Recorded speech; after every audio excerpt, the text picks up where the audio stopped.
Hello, this is my second video for tonight. I was thinking about something, and nothing's ever been done about this that I'm aware of.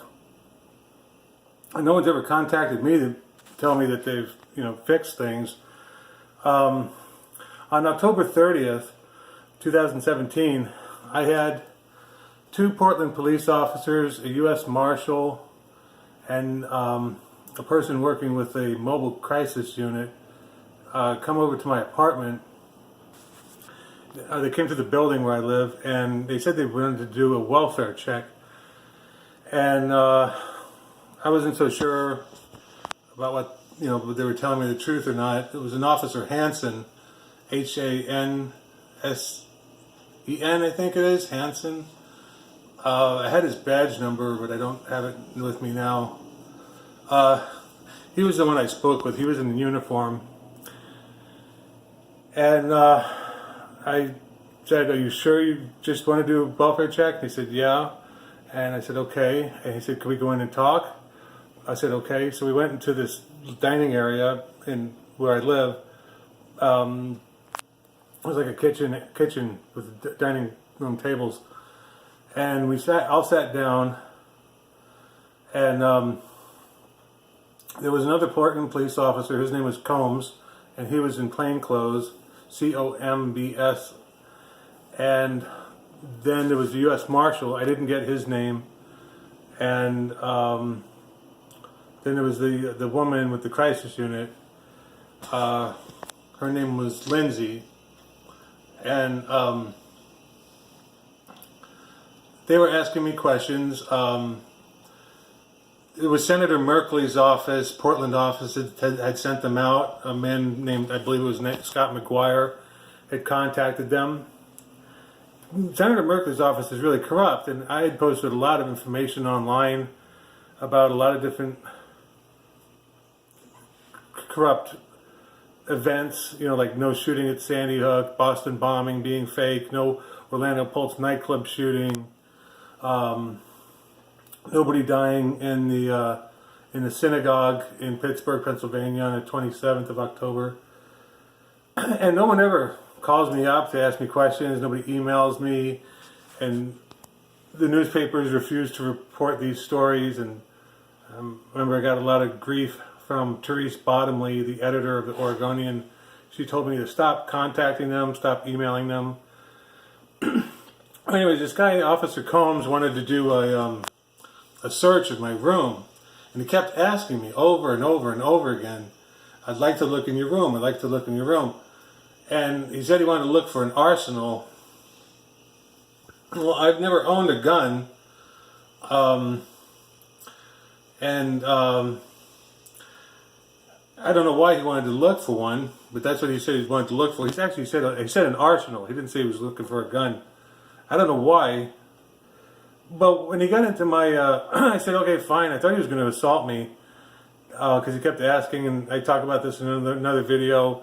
It looked like his blood pressure was increasing, his eyes were starting to bulge out, his respiration was increasing. I just got the impression he was, going to assault me or arrest me. So I said, "Fine, search the apartment," and all of us came up to the room, and Combs started searching around. He was mostly going through boxes. Like, I had this area up here, I could see my finger. I had some boxes piled up there. I had some books. I got rid of some of the books that I had up there, but there were a couple of boxes. I had some wireless headphones that were there. There was another empty box. But pretty much the drawers he left empty. I mean, I don't know if you can see these drawers here. The storage drawers. He never searched through the drawers. What he did was, I had a lot of papers. I had a lot of papers on my desk, on the table there. There was a bunch of papers and had a bunch of books. There's some books right there. You can kind of see them. And I had a bunch more that were up on the top. He was going through all the books and the papers. I had a bunch of notebooks. I had spiral notebooks with writing in them. he was searching through all of that. He wasn't looking through the drawers. You'd think he'd look through the drawers to. He said he was looking for an arsenal. He never did look for.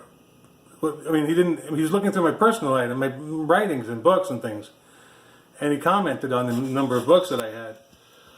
And I figured he was probably doing reconnaissance for one of the, for the police.